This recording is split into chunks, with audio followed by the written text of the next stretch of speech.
Next step in the process here, and what we're going to start off with is, I wish I had a table, but I don't. Alright, so what we're going to start off with is we're going to oil and lubricate these push rods before we put the rocker arm back on. So there we go. Come on. Add a little bit of oil. Put this down where it needs to be. Actually, it's easier to do it in the hole. Yeah, that's better. Hopefully you can see that. Can you see that? Yeah, you can see that. We'll just cheat and we'll go in the hole. We put a goodly amount in there. Not that they move that much. But we don't want them to stick. Okay. I thought I was going to have to take them all out. This is way easier. And I think I'm doing a better job. Yep. Alright. That takes care of the oil. Next, we got our red and tacky. Like I said, I don't have the spec. In the last video, I said I don't have the specs for this. So we're just going to wing it. I know these are supposed to be oiled. There is an oil cloth or felt that goes over this. But make sure we don't start off dry. Now, unlike modern engines, there's no oil path, there's no tubes, there's no automatic oiling on these. So when you put down grease, that's pretty much all you get for as long as you're running until you pull it apart and grease it again. On the poor man's Rajo, and that is in another video, and that is in my 4-door, and it is for sale. On that car, I use Miracle Lube, which I don't think you can even buy anymore. It's Teflon based. Just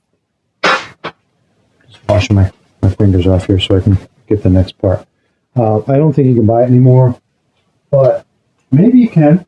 PTFE, as seen on TV, I used to sell it. It was 12 bucks a can back in the day. All my contact information's changed, so ignore that.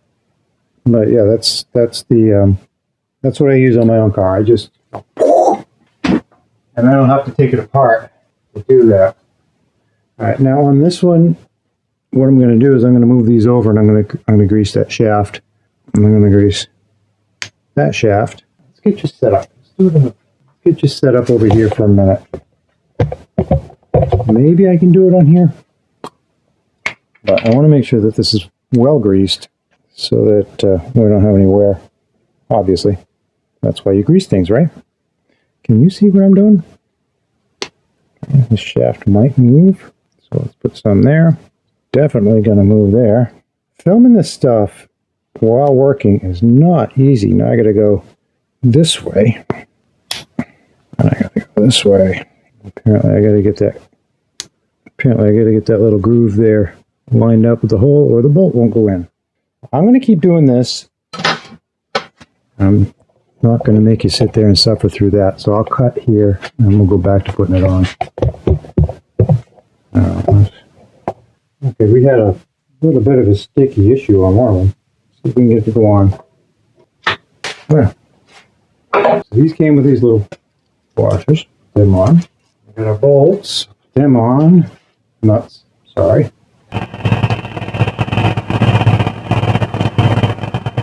Now these rocker arms do have oil holes in them, but a little bit of grease on there ain't gonna hurt none.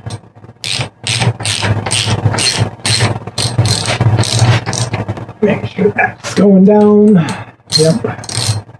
We're good, folks. We're good. It's going on like it's supposed to.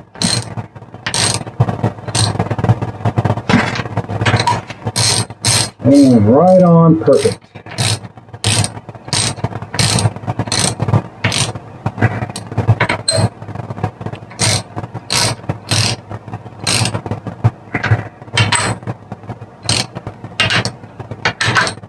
Now you want to torque these down to exactly 1 elbow crack. And if you get into a shoulder crack, you've gone too far.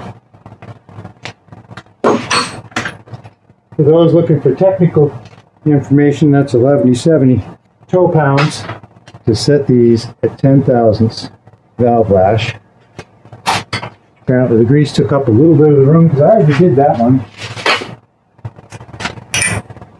This 1/2 inch, And that is a big honking screwdriver. So let's dial this back to, I'm thinking right about there. I prefer to use a dial indicator to do this particular job, but you can't. There just ain't no way. So you gotta do it the old school way. You gotta release the keeper. You just gotta feel for it. That's about where I want that one. Fun fact, the first time I did a job like this, it was on a Model A. I must have been 12. And I was helping my grandfather. He's like, all right, here's how to do it. Do it. Well, long story short, I royally screwed it up. And on a Model A, you gotta grind the valves, stand it down to set the gap, and boy, did I mess that up. So we're gonna go over until this valve comes down and this piston comes up. And what I want to do is I want to put a mark on this flywheel so I know where top dead center is on these two, just to make my life easier. I'm going to try to turn this over 180. So there should be 16. Let's do some math here. If you're lucky enough to have it open, there's 16 of these magnets, right? You got 1, 2, 3, 4, 5, 6, 7, 8. So there's 8 more below. So in theory, I should be able to turn this 8 and have that up where I need to be. And at the same time, we've got to keep creeping these bands back because we don't want them to fall off. So there's 1, there's 2, there's 3, there's 4, there's these for 4 more, there's 5, 6, uh-oh, and we hit. I'm going to go a little bit more. What's going on here? Come on, you're fighting me. An engine that don't spin is not going to work.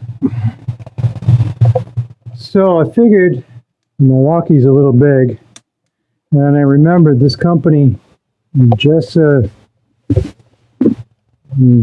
Mike, I don't know,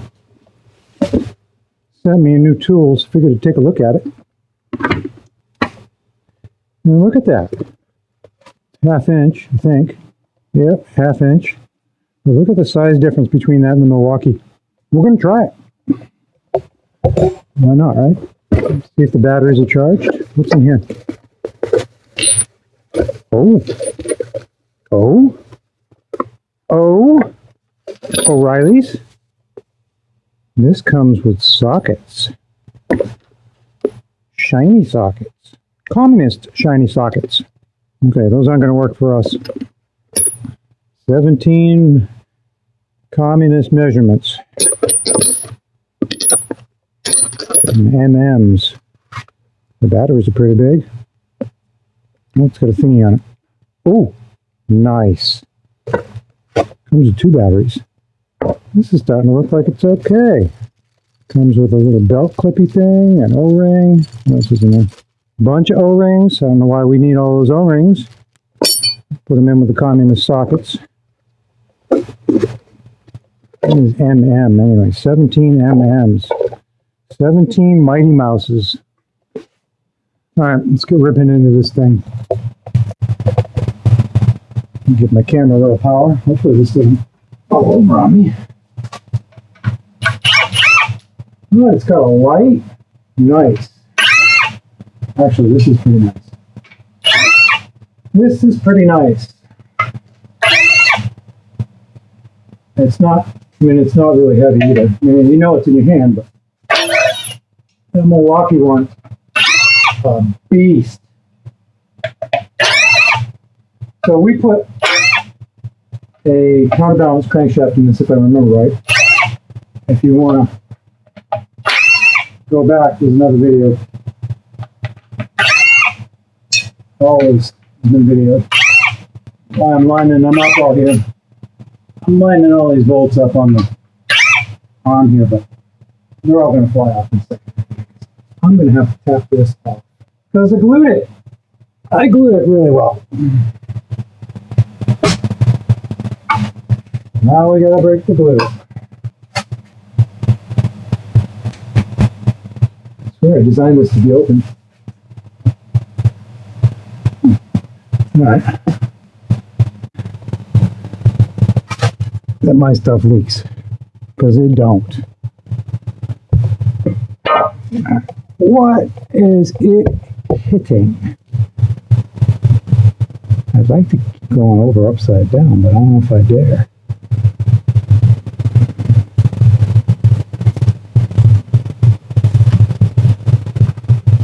Oh, maybe it's hitting here.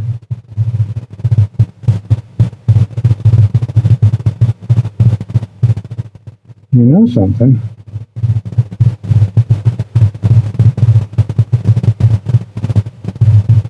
I wonder.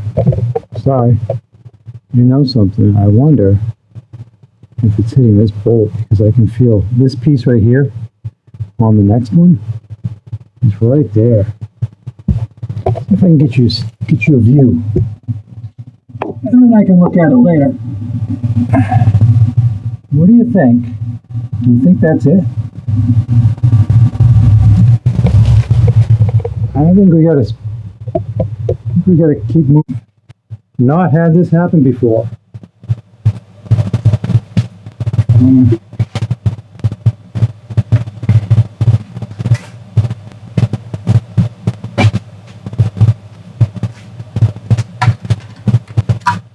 That is definitely hitting.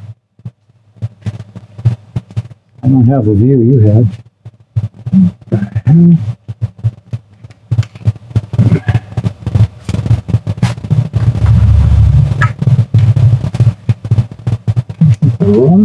No, that's clearance.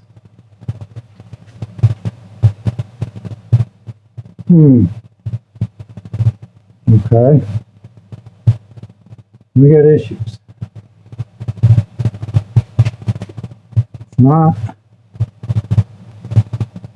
It's not hitting the camshaft.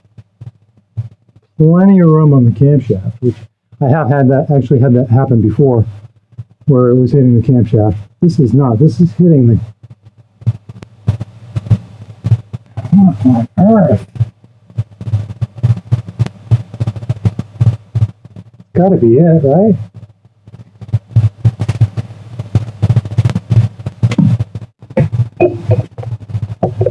Try and show you this with multiple combinations of light until I get it.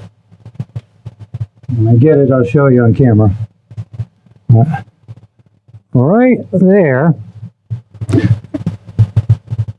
there is some debris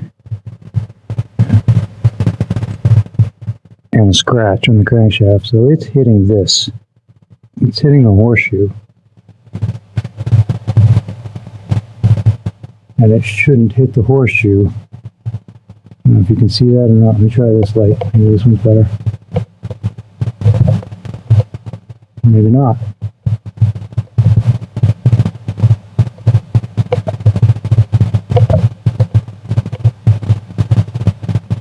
I don't know why the light's flickering, but let me try just this one.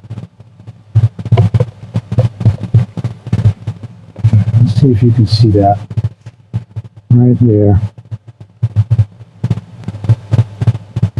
A little shiny spot right there. Okie dokie. And the pan is coming off. I think my batteries are dead. Okay.